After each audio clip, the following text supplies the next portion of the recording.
the introduction and the fact about 2-3 weeks ago I posted some preprints on the archive so that it could be much more suitable to talk about those things. But the interesting thing is this is the Fudan Kaist, and then actually the preprint I posted 2 weeks ago about the talk actually I gave 2 years ago in Fudan.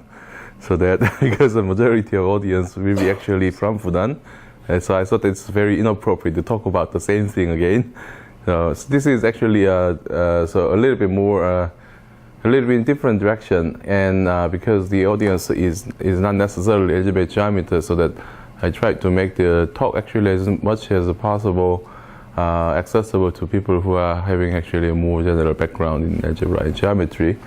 And so I have recycled some of the slides from my past talks for several years. But so I will probably spend about more than half of the slides on explaining what these things are, and I will probably tell you some little results which I don't know how to. Okay, so this is roughly speaking like I work on algebraic cycles, and the algebraic cycles are certain things that are called giving something called motives, which doesn't really it's only like philosophically something which should exist, but it is actually known to have implications in several directions, and number theory or algebraic topology and algebraic geometry.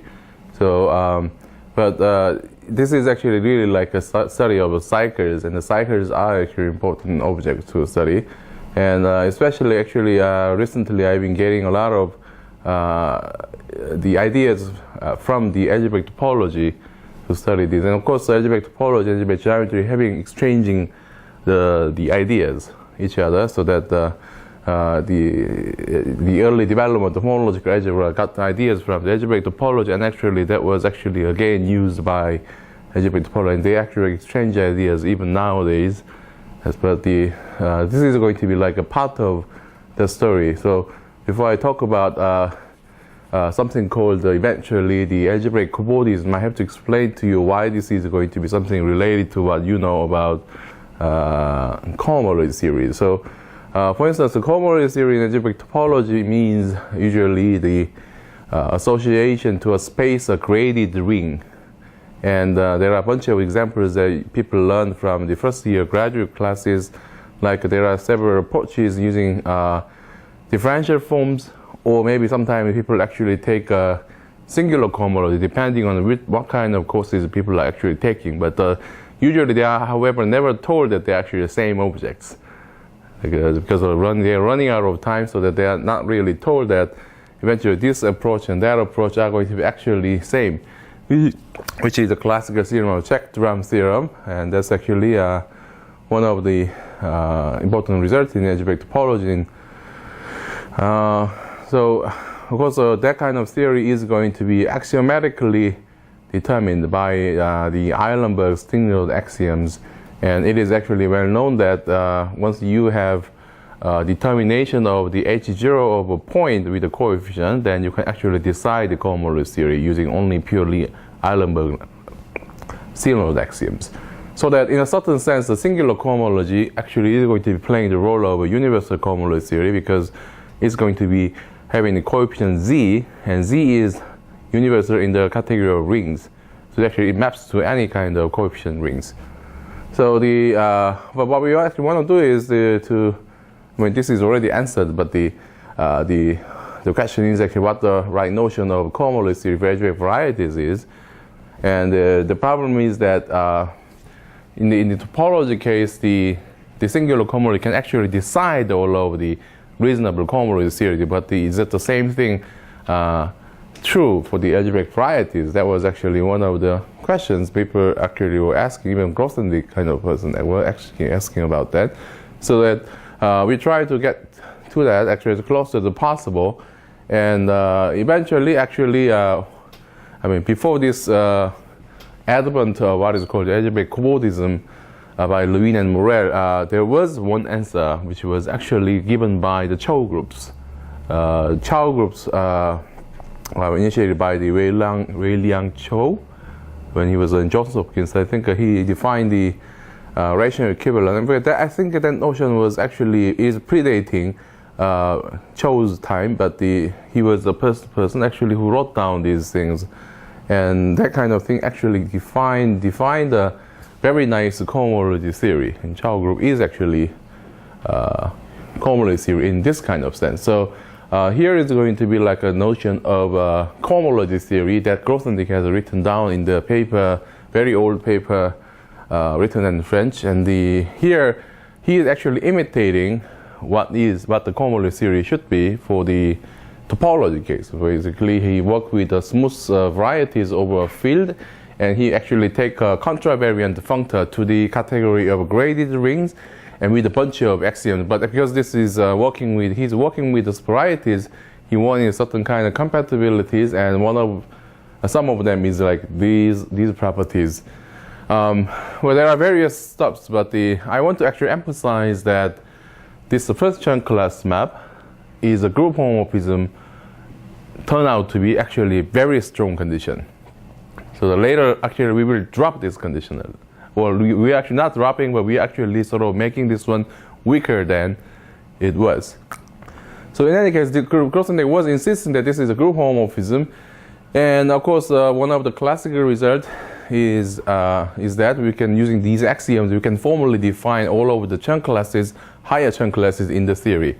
That was actually one of the results of this paper of Grothendieck.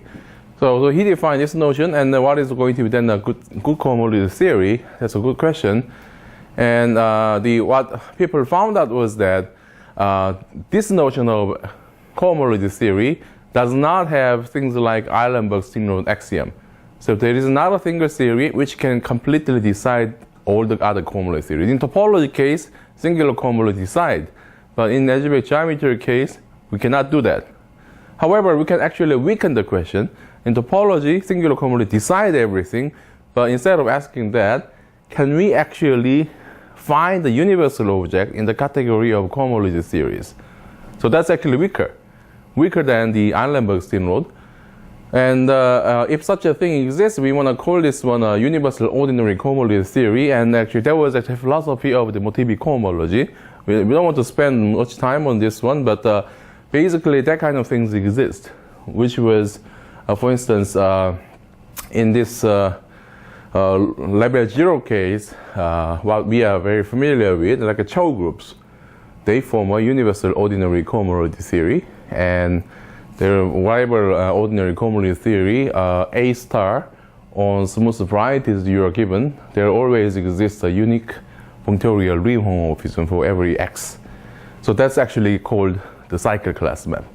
And of course, depending on the cohomology theory, we have a bunch of ways of constructing the different kind of cycle class maps. And of course, the cycle class map is actually so actually like everywhere, so that it has actually many different kind of names in algebraic geometry. People call it cycle class maps, but in number theory, there is going to be some generalization of this one over a spectrum of Z, and that's called the regulator map. And sometimes, depending on the context, people sometimes call it realizations, or sometimes if you take this A star, upper star to be something like a drum cohomology or singular cohomology, and topologists call the image of the cycle class map to be the fundamental class, or sometimes differential geometers call it Poincaré dual. So this thing is actually basically just nothing but the image, or maybe actually the map itself. So we already know something about the universal object in the category of ordinary cohomology theories for the smooth varieties. So this is what's known. But some decades ago, in topology, always topology proceeds a little bit, the development. This Brunette-Thom has actually defined some funny notion that he didn't call actually sort of complex cobordism, but it eventually is nowadays called complex cobordism. And his notation was slightly different. He used a sequence of unitary groups, and then he formed something called a spectra. And the topology spectrum is different from algebraic geometry's spectrum, but in topology spectrum is an infinite sequence of spaces related by suspension operators. Here in the topologically competent means the stably also competent. That's right. Yes. But I don't want to actually talk about all of the necessary definitions, but basically, Lunat Tom defined some funny notion, and then Quillen actually reinterpreted this one, and actually he gave generators and relations.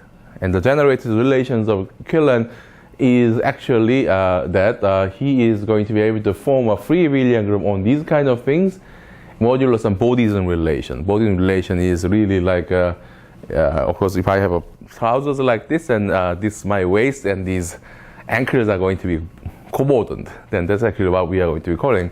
And so basically, those relations are going to be generating this one. That was the theorem of Quillen. And Quillen's mu is now, he called it mu, but that's now is a standard notation in this subject. But the funny thing is that he wanted to regard this mu as a cohomology theory, but it's not a cohomology theory in the sense of Grothendieck. So certainly complex manifolds are topological spaces. So I can apply this mu on the category of smooth varieties over C, but that's not a cohomology theory in the sense of Grothendieck. So that there is one issue to address, and what is really false in the axiom, the Grothendieck. The problem is that, as I actually pointed out, Grothendieck insists that this first chunk class map from the Picard group to this mu, this is also cycle class map because Picard group is a Chow cohomology 1. But this is not a group homomorphism, it is actually a functorial set map. That's a very weird thing. People usually do not consider functorial set map. But if you drop the functoriality, that's also weird. So we insist on functoriality, but first chunk class is not a homomorphism, it is actually a set map. But under that assumption, we can actually do something. But so here, actually, first chunk class, this is actually, if this is equality, this we are feeling comfortable. But if this is not an equality, we feel extremely uncomfortable. However, this relation is not random. Actually, that's actually satisfying. It is always satisfying some, at least sort of like a homomorphism-like rule, which is called the formal group law. It was based on some 50s result by Lazare. Lazare is a French guy who wrote a paper on some notions of this kind of thing. And this is actually called the formal group law of rank 1. And whenever we have a commutative ring, which is graded, then a formal group law is really like a group, behaving like a group. It is actually a two-variable, infinite variable, actually formal power series, where this is analog of commutative, this is the analog of commutativity, this is the analog of the identity axiom, this is the analog of this associativity.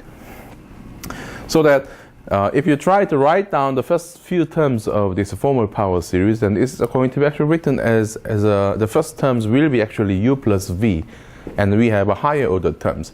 So that, in fact, what we can actually prove is that if you replace the axiom of Grothendieck by everything the same, but this C1 is no longer a group homomorphism, but it's actually functorial set map, then what we will get is this inequality, but this first chunk class C1 of L tensor M is going to be actually not this one plus that guy, but it is actually formal group law of the C1 of L, comma, C1 of M. So we have a higher order garbage term. And the higher order garbage term is actually pretty important. So depending on what we are going to be having, so this is a kind of, but the funny thing is that if you collect all possible formal group laws of rank 1, then they form a category, and it's a classical theorem of the Lazare. Lazare actually proves that there is a commutative graded ring, and it's associated formal group law, which is going to be the universal formal group law of rank 1. So that if we want actually at least that kind of lessening of the axiom, then we are then going to be looking for some theory where we have this sort of formal group law with respect to the first chunk class. And Quillen was actually the person who noticed that if you take this Lunat-Tom's complex cobordism, then Lunettom's complex cobordism actually decided at a point is precisely the ring of Lazard. So that this is going to be, is not a coincidence. And then furthermore, if you take the arbitrary two line bundles and the first Chern class map gives you this kind of relationship. And so that you can actually work with this one as a convoluted series. So the Grothendieck axiom needs a change, but that can be changed by modifying the first Chern class axiom.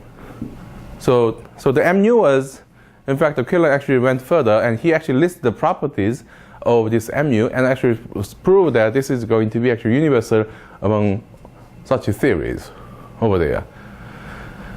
So this will actually give some light shed some light on what the right notion should be for convoluted series on algebraic varieties, because the topology was working.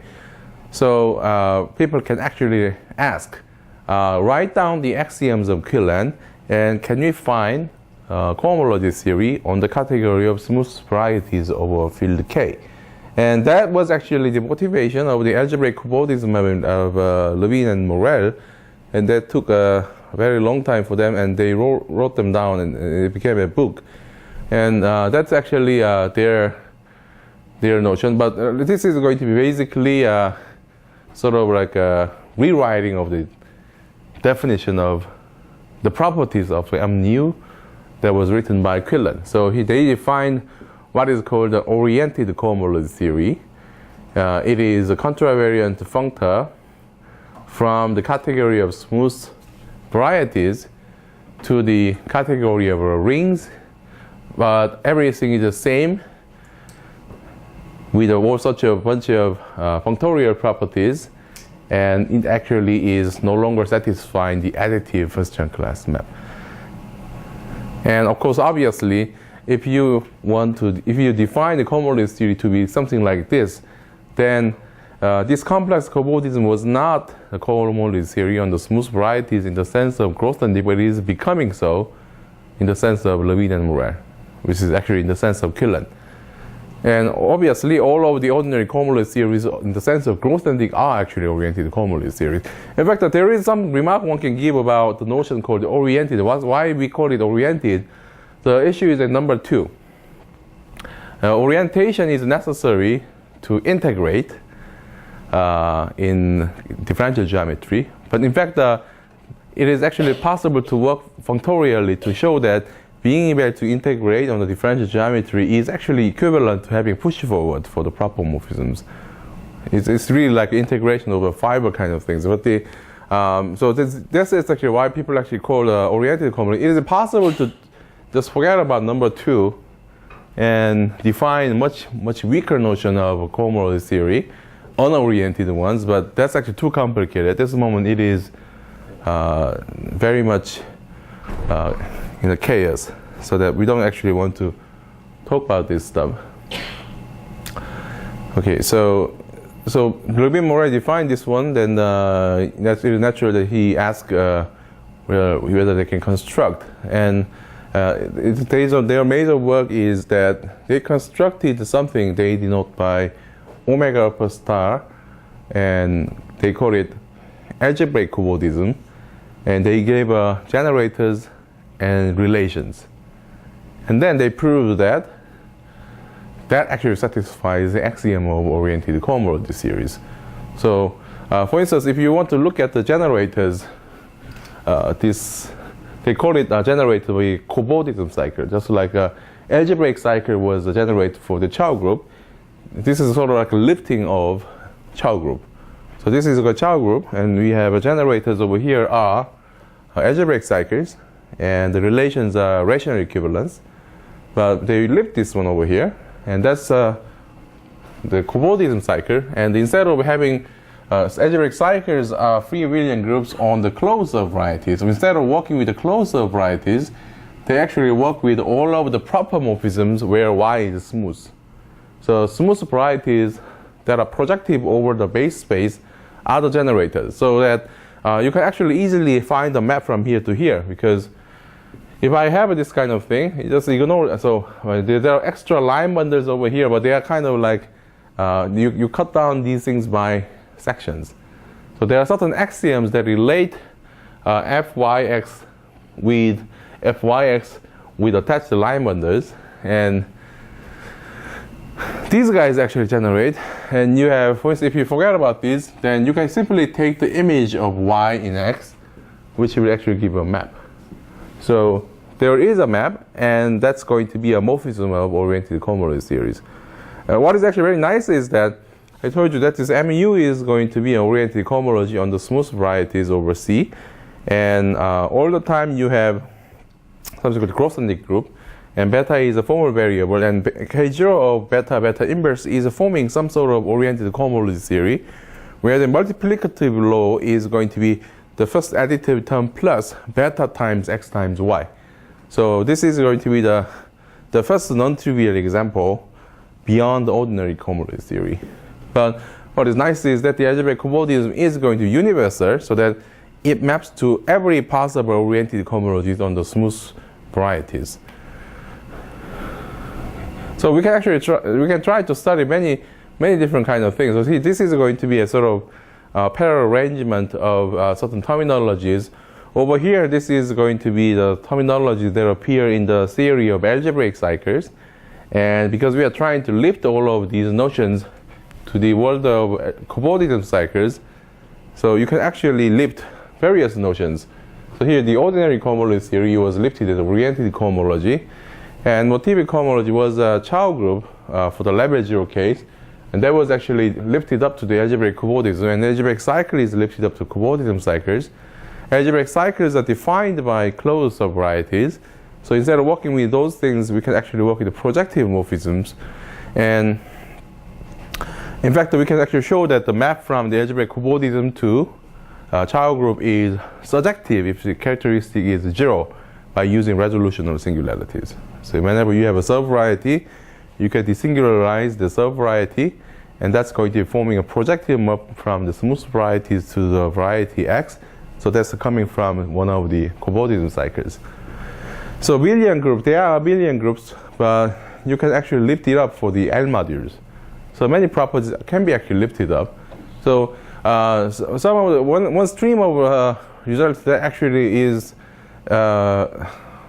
being done in the world of algebraic cobordism is to lift up many properties or many conjectures that were unknown for algebraic cycles to the world of cobordisms and try to ask these questions.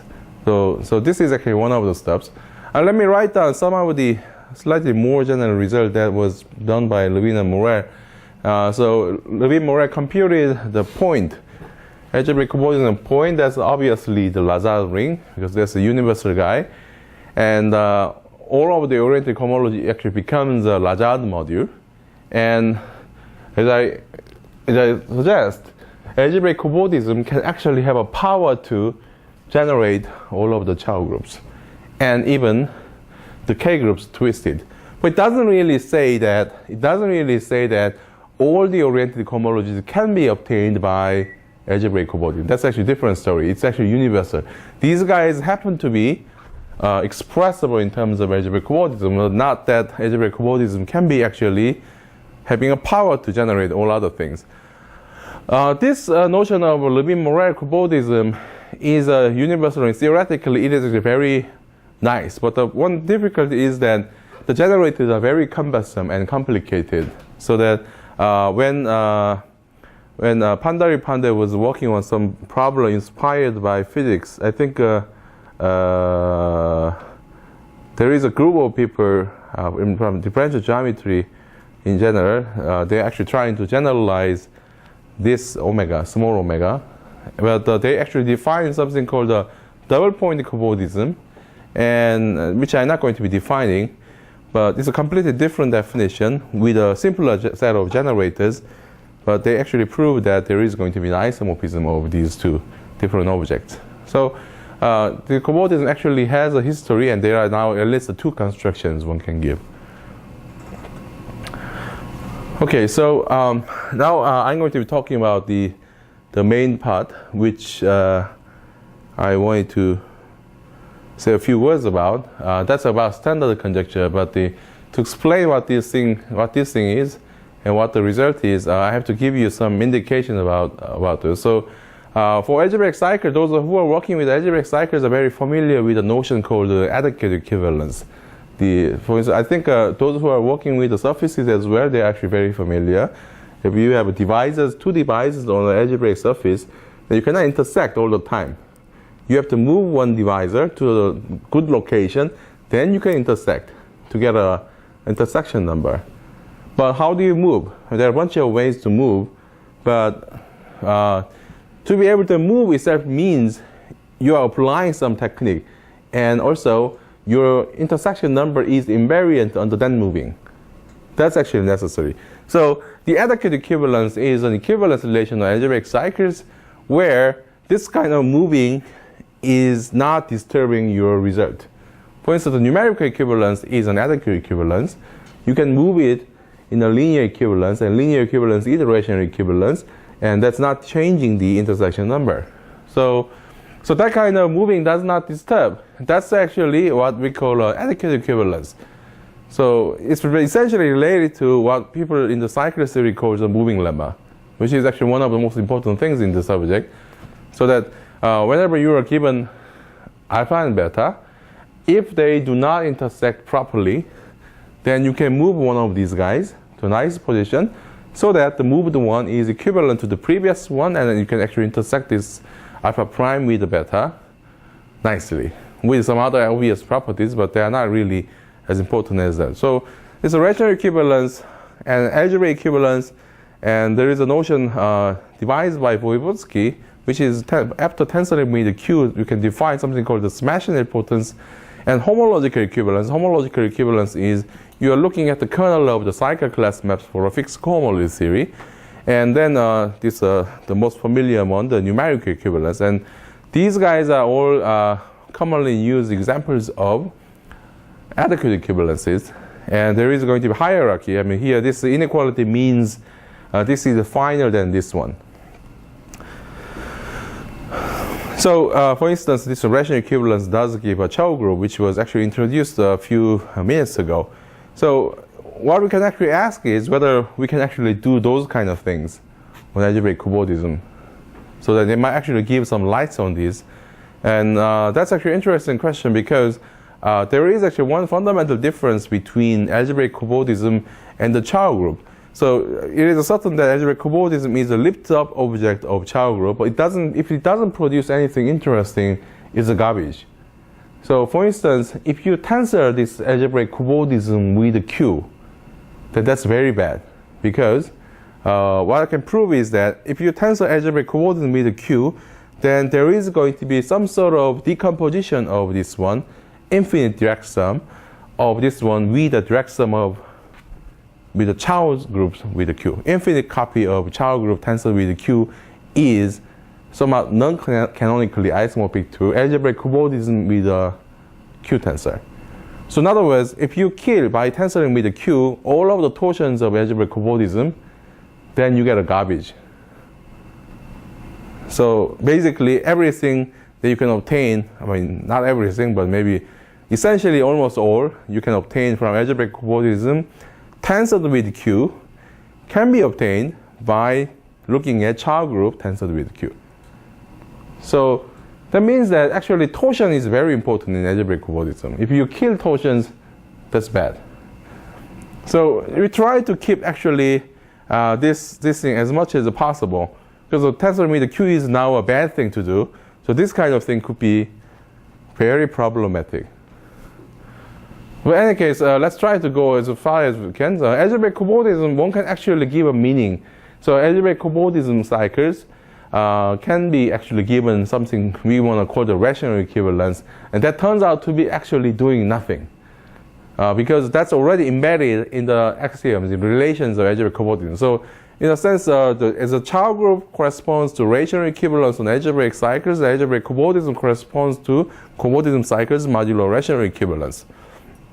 And so there's certain kind of developments was actually done. For the algebraic equivalence, one can actually modify the definitions of Levin-Morel and Levin-Pandari-Pandey, and one can actually define these things, the sort of algebraic cobordism analog, sort of like people want to call it algebraic cobordism, where the first algebraic means algebraic equivalence, The second algebraic means algebraic cobordism is algebraic. And they actually, we have defined these two things, and they're actually isomorphic. And they have certain kind of universal properties in such a way that if the Chern class respects the algebraic equivalence, then that's going to be universal. And one can actually reproduce the Chow-Gross modular algebraic equivalence and those kind of things as well. So that's actually, and there are actually a certain number of properties. I mean, that's actually not really big deal, but let me just mention a few things only. First of all, this one, the cycle class map from the algebraic cobordism to the complex cobordism actually factors through the algebraic equivalence one. And this is not a very surprising thing, because if you think about the Chow groups, and Chow groups have a cycle class map to the singular cohomology, that also factors through the algebraic equivalence. And that's just, if you think about the meaning of that, it just simply means that algebraic equivalence is finer than the homological equivalence. So it must happen. If your theory of algebraic equivalence is the right one, it must happen. So this is actually what we get. And another thing is this. So there are various questions about finite generation of Chow groups modulo algebraic equivalence. And one of the very fundamental example is that if you think about the three-dimensional, certain nice three-dimensional manifold, and one of the first example by Herb Clemens is that there exists a threefold where the Chow group modular algebraic equivalence is not finitely generated. It's in fact infinitely generated. It's a Griffiths group. The part of this one is a Griffiths group. And the Griffiths group is not finitely generated, imply this is not finitely generated. And Clemens found the first example, and then since then many of the examples were found. And in general, Chow group is not finitely generated billion group. But it is actually possible to prove that the equivalence of this algebraic cobordism modular algebraic equivalence as a finitely generated L module with the statement that the Chow group of modular algebraic equivalence is a finitely generated billion. So basically, this is not a bad thing, because whatever questions you ask on the Chow group can be actually lifted up. And that's actually reducing the question to the algebraic cobordism level. So in case the X is a smooth projective variety, then these statements are actually equivalent to the finite generation of Griffiths group, which is usually not the case. If up to the dimension 2 it is true, from dimension 3 there are a bunch of counterexamples. You can actually make non-finitely generated case. So these things actually generate a lot of interesting examples. But that's actually sort of basic. Maybe over here, maybe like you have some torsion one, but that's the kind of the usage of this one. So we can actually ask many other things. For instance, what's the notion of homological equivalence? And that turned out to be actually a very weird question at this moment, because if you think about what the homological equivalence was for algebraic cycles, then you realize that you have to fix a value cohomology theory first. Value cohomology theory is a cohomology theory on the category of smooth projective varieties satisfying certain axioms like Poincare duality and some product map and also cycle class map, all these things. But we don't have that kind of notion at this moment for cobordisms. So we don't have that notion. However, maybe you can still use mu as a sort of alternative to value cohomology for a while. And so using this one, I can actually define homologically trivial cycles. You have an algebraic cobordism over here, and you have a complex cobordism here, and you have the natural cycle class map. And I can define an cobordism cycle to be homologically trivial if it is in the kernel of this. That's actually what we can define. And in case it is not, a base field is not K, then there's one little problem, because it's not a complex manifold, but still there is now recently the notion called the Ethyl cobordism, which was defined by a German mathematician called Gerion Kvik. He's now in Norway. And one can actually work with this one. And that turns out to be a nice enough notion. And we unfortunately do not know whether these two notions of homological equivalence coincide. I mean, that's not a bad thing because even for the algebraic cycles, we do not know even homological equivalence are all same. So the homological equivalence we have defined, and I'm still in the process of going to the explanation of standard conjecture D. What is standard conjecture? To do that, one last piece I need is the numerical equivalence. Of course, people are very familiar with numerical equivalence. If you're working, we have algebraic surfaces, we have divisors. Numerical equivalence is very easily defined by intersecting. You count the number of intersection points. If you have higher dimensional varieties, then you do the same thing. You have sort of complementary dimensional cycles, and you count the intersection numbers. But for the cobordism, how do you count the numbers? You don't count the numbers. In fact, that's actually one thing. If you try to count the number of intersection points, that's going to be a mistake. You don't count the number of intersection points. Instead, you just use a ring structure. So in a sense, you count the L number, not Z number. Z number is the number of intersection points in the usual sense. But if you count the number of L intersection points, so L is not a number, it is an infinite variable polynomial ring. So that you count this thing over here. So you have one cobordism cycle, another cobordism cycle, you intersect, and that's going to be having a value over here.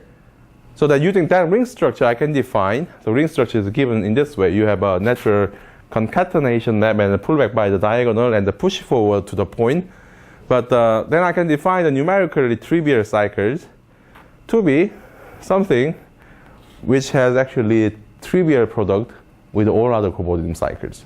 This is precisely what's done in the algebraic cycle case. So if you try to count the number of intersection points, that's a mistake. You cannot generalize that kind of thing. So this is a new definition of numerical equivalence.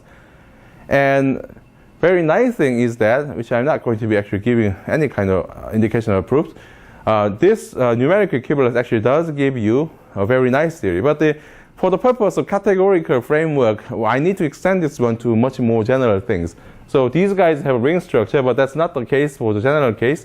So if I have a smooth quasi-projective varieties, for instance, I can actually choose a smooth compactification, and so that this is going to be smooth, and this is open embedding. Then I try to pull back actually this one. So n of x tilde is defined over here. N of x is not defined because there is no ring structure. But I can define this pullback, and you can actually ask whether this is independent of choice of compactification, which I can prove. So I can prove that it is independent of choice. And I can even actually go further. I suppose I'm given an arbitrary scheme over a base field characteristic 0. I can just desingularize, and I can prove the independence of desingularization to define the notion of numerical equivalence. And this actually defines what is called the oriented Borel-Moore homology theory. And in fact, this guy is, if I tensor this one with Z over L, you get this Chow group modulo numerical equivalence. So this is actually the right notion. But and we can actually easily check that if you use the complex cobordism, the homological equivalence is in general finer than this numerical equivalence. But now I'm going to actually address something about standard conjecture. There are many standard conjectures. There's a standard conjecture of Lefschetz type and Kunes type and Hodge standard conjecture. This is not the Hodge conjecture. This is different stuff. And there is some standard conjecture D. There are actually 4 of them. And the standard conjecture is still not proven, although Grothendieck have said that there are 2 sort of, in the 60s, I think maybe he said, maybe 50s, resolution singularities. And standard conjecture are the most important ones in algebraic geometry, but the first ones are reserved for the characteristic 0 case, and the standard conjecture were not solved. And in fact, if you suppose certain things like Hodge conjecture over C, then the standard conjectures are implied by that, but over C only. So this is actually conjecture about general base field. So we don't really have much to say, but because I'm not going to be giving a indication about other standard conjectures, let me emphasize this one. Standard conjecture D is that homological equivalence, usually is a priori finer than the numerical equivalence, is actually the same as numerical equivalence. But on this one, the algebraic cycle is tensored with Q. Algebraic cycle is tensor with Q. If you don't tensor with Q, you have some problems. So that's actually standard conjecture D. And there are actually many results that were actually known. But the problem is that you see that there's a big gap of years. And the reason is that people didn't take this one very seriously. Very few people studied this subject. And one of the early results is by Daniel Lieberman, 1968, and he proved this conjecture for all of the complex manifolds of dimension almost for all William varieties. This is a classical Lieberman theorem. But because people didn't pay attention on this kind of conjecture, this is by Laurent Clausel, and he proved that for arbitrary William varieties over finite fields, it is true. But actually, it was published in the Annals of Mathematics. It was only like more than 10 years ago.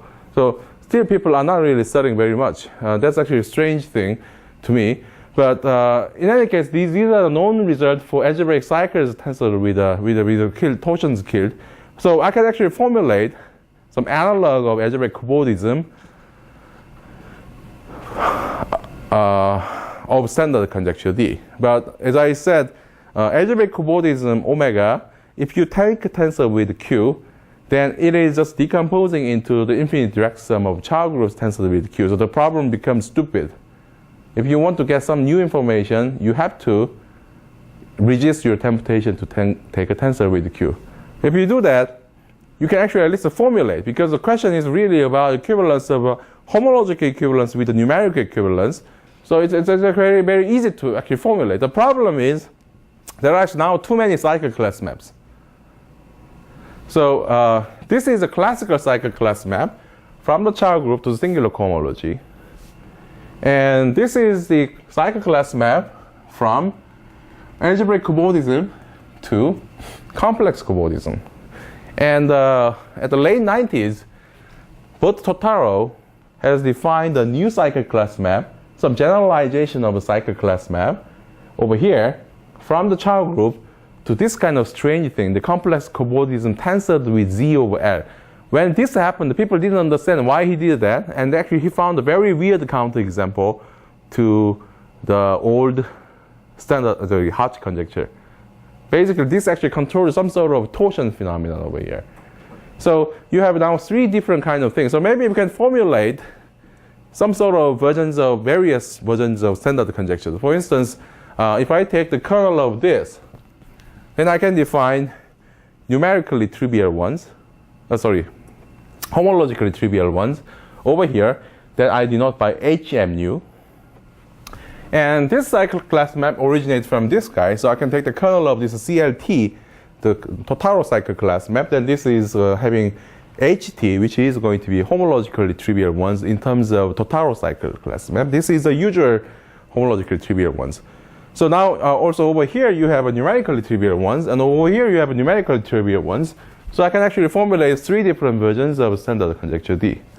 So I can say dmu is that the homologically trivial ones with respect to mu is the same as nx. And this Totaro one, the kernel and the numerically trivial cycle is the same. And this is the usual one. But it's not exactly the same as Grothendieck's one, because Grothendieck's one is even weaker than number 3.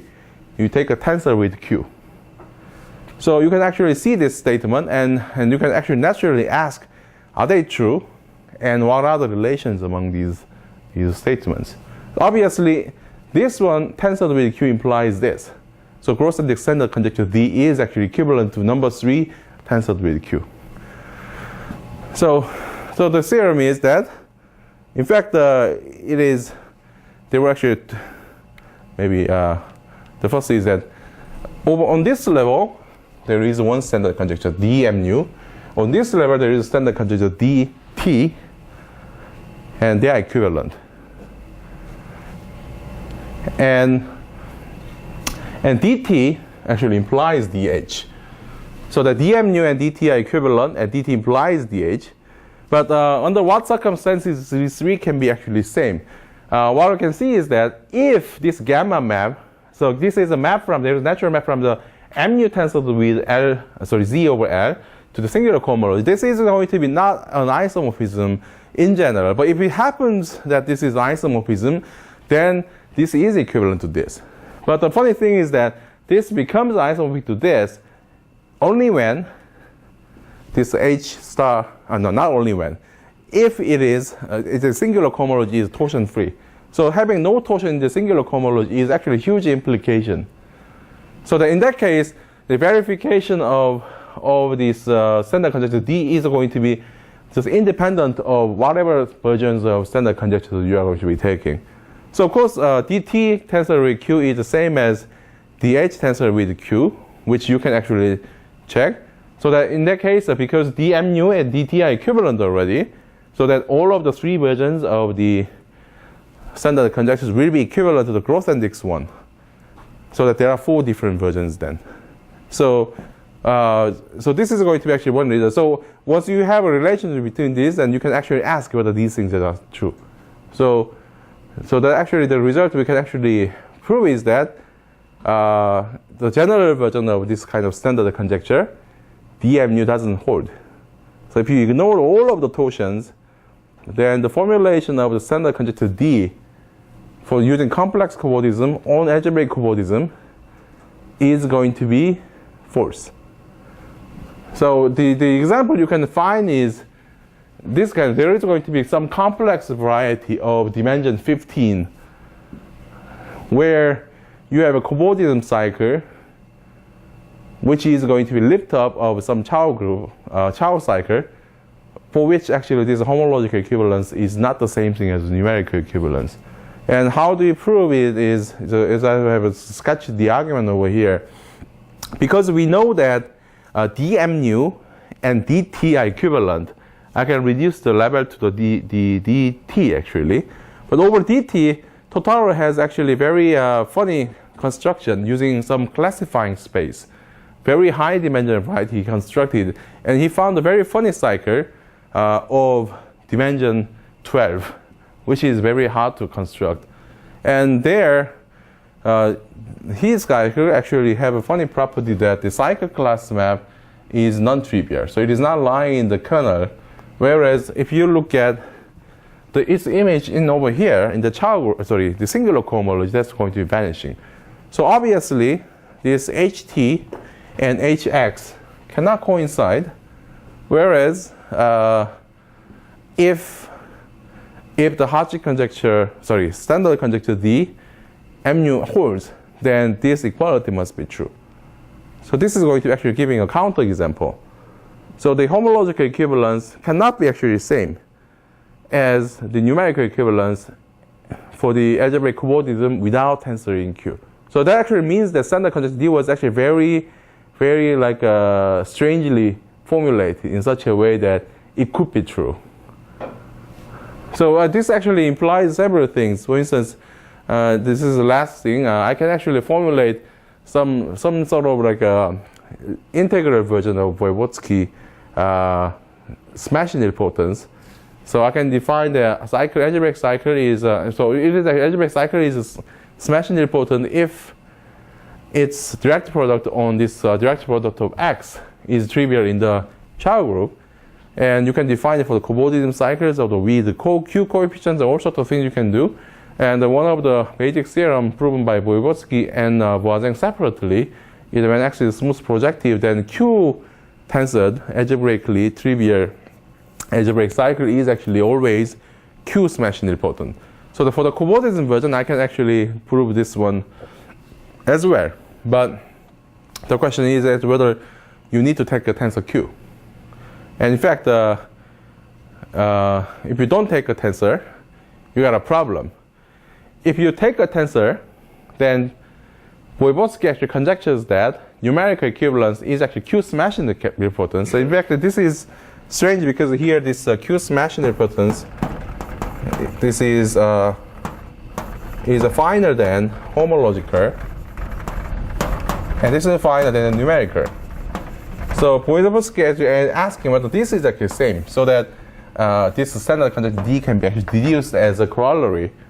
But if you take a tensor with a Q, then this is plausible, and there are certain results by Sebastian. But unfortunately, because this is already breaking down, there is no hope of actually establishing the equivalence if you don't tensor with Q. So that's actually a corollary.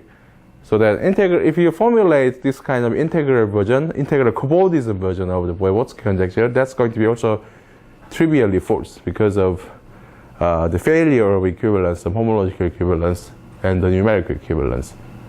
So that's actually the little thing which I will talk about. So this will actually need a slightly further thinking and development. But at this moment, I didn't actually put it on archive, so maybe I just want to give a talk briefly. Okay, so by the way, I think I forgot to so I think I should have written my name in using Chinese characters, maybe, which I began.